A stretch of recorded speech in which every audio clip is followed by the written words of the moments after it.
نحمدہ ونصلی ونسلم علی رسولہ الکریم۔ بسم اللہ الرحمن الرحیم۔ السلام علیکم ورحمۃ اللہ۔ میں ہوں کاشف محمود اور آپ دیکھ رہے ہیں اسلامک ہب آفیشیل۔ تھمبنیل سے آپ پہچان ہی گئے ہوں گے میں کس بارے میں بات کر رہا ہوں۔ اگر رمضان میں بھی آپ کا مسئلہ حل نہیں ہو رہا، جبکہ اللہ رب العزت فرما رہے ہیں ہے کوئی مانگنے والا، ہے کوئی مغفرت چاہنے والا، ہے کوئی رزق مانگنے والا، جو مغفرت چاہتا ہے اس کو مغفرت دی جائے، جو رزق چاہتا ہے اس کو رزق دیا جائے، اور جو کوئی حاجت والا ہے اس کی حاجت پوری کی جائے۔ اللہ پاک کی طرف سے مستقل ایک صدا ہے اور فرشتہ مسلسل اعلان کر رہا ہے، اے نیکی کرنے والے آگے بڑھ تجھے مبارک، اور اے گناہ کرنے والے اب بس کر اور توبہ کر۔ اللہ رب العزت ہمیں عطا کرنا چاہتے ہیں۔ ہم کہاں ہیں؟ ہم ایمان کے کس لیول پر بیٹھے ہوئے ہیں اور ہم کس سطح پر ہیں جس سطح پر بیٹھ کر ہم اللہ رب العزت سے مانگ رہے ہیں؟ میرا اللہ رب العزت سے تعلق کیسا ہے؟ میری زندگی میں اللہ رب العزت کی رضا والے اعمال کتنے ہیں، اور میں نے اللہ رب العزت کو راضی کرنے کے لیے اب تک کتنے اعمال کر لیے؟ میری قرآن پاک کی تلاوت کیسی ہے، اور میرے باقی سارے اعمال، میری نماز کی حالت کیا ہے، میری قرآن پاک کی تلاوت کی کیا حالت ہے، میرے روزے کیسے گزر رہے ہیں، میری راتیں کیسے گزر رہی ہیں، میرا رمضان کیسا گزر رہا ہے۔ رمضان تو تبدیلی کا مہینہ ہے، اپنے آپ کو بدلنے کا مہینہ ہے۔ اس مہینہ میں بھی میں اپنی پریشانیوں میں یہ الجھا ہوا کہ نئے سے نئے وظیفے اور نئی سے نئی چیزیں میں آپ لوگوں کو کیسے سمجھاؤں۔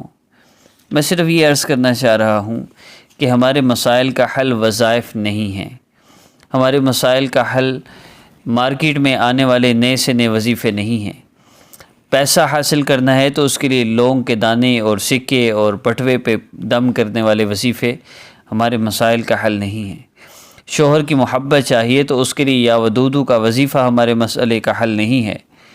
آپ حیران ہوں گے اور پھر آپ کے ذہن میں سوال بھی آئے گا کہ میں بھی تو وظیفے ہی بتا رہا ہوں، تو پھر وظائف کیوں، اور پھر میں وظائف ہی سے منع کیوں کر رہا ہوں؟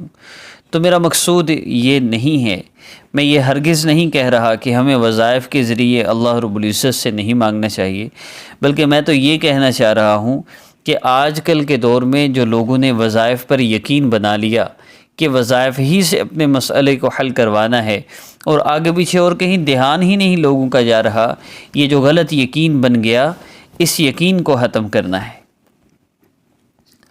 آج میں کسی بندے سے اس ویڈیو میں میں کہتا ہوں کہ آپ 2 رکعت نفل حاجت کی نیت سے پڑھیں۔ جب آپ نفل پڑھ لیں تو اس کے بعد آپ نے دعا کرنی ہے۔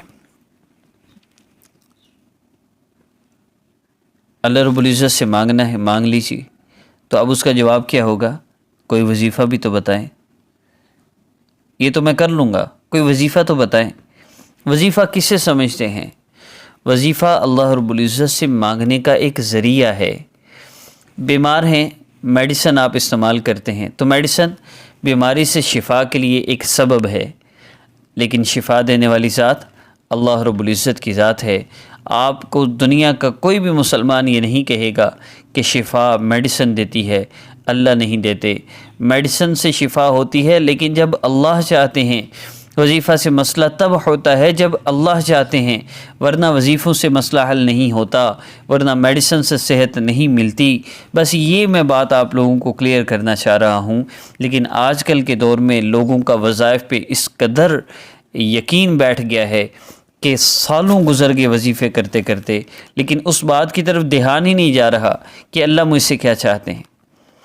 رزق کے لیے وظیفے پہ وظیفہ کیے جا رہے ہیں، 6 مہینے گزر گئے، سال گزر گئے، رشتہ نہیں ہو رہا، وظیفے پہ وظیفے کیے جا رہے ہیں، سالوں گزر گئے، اور اولاد نہیں ہو رہی، وظیفے پہ وظیفے کیے جا رہے ہیں، سالوں گزر گئے، اور پھر کیا کرتے ہیں؟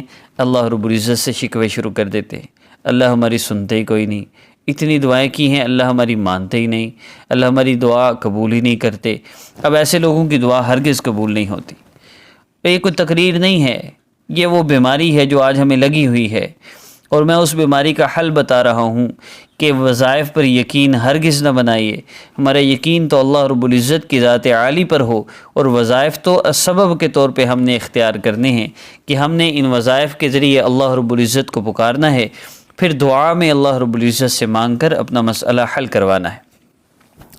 اصل مقصود تو بات کا یہ ہے کہ اگر آپ نے رمضان المبارک میں اپنے مسئلہ کے لیے، آپ کا شادی کا مسئلہ ہے، آپ کا کاروبار کا مسئلہ ہے، آپ کا جادو نصب بندش کا مسئلہ ہے، آپ کا کوئی بھی مسئلہ ہے، آپ رمضان المبارک میں ابھی تک آپ وظائف کر رہے ہیں، آپ کا مسئلہ ابھی بھی حل نہیں ہوا، تو پھر آپ وہ گناہ ڈھونڈیے، اپنا وہ عمل ڈھونڈیے جس کی وجہ سے اللہ رب العزت آپ کو رحمت کی نگاہ سے نہیں دیکھ رہے اور اللہ رب العزت آپ کا مسئلہ حل نہیں فرما رہے۔ آپ کا وہ کون سا عمل ہے جس عمل کے آپ کی زندگی میں ہونے کی وجہ سے آپ جتنے وظائف کر رہے ہیں ان کا اثر نہیں ہو رہا؟ تو سب سے پہلے تو اللہ رب العزت سے 2 رکعت نفل حاجت کی نیت اور اسی میں 2 نفل میں توبہ کی نیت کر کے جتنے گناہ اب سے پہلے ہوئے ان سب گناہوں سے معافی مانگنی ہے۔ اللہ جی، جتنے گناہ اب تک ہوئے ہیں اور میرے وہ گناہ جن کی وجہ سے آج میں اس اذیت اور ذلت اور پریشانی میں مبتلا ہوں، پیارے اللہ میرے ان گناہوں کو معاف فرما دیجیے۔ پھر نماز کی پابندی شروع کر لیجئے، قرآن پاک کی تلاوت کثرت سے کیجیے۔ یہ بیجا جو وظائف، نئے وظائف شروع کیے ہوئے ہیں، سب وظائف چھوڑ دیجئے۔ مارکیٹ میں نئے سے نئے وظیفے آئیں گے، وظیفوں سے مسئلے حل نہیں ہوتے، اس لیے وظائف چھوڑ دیجئے۔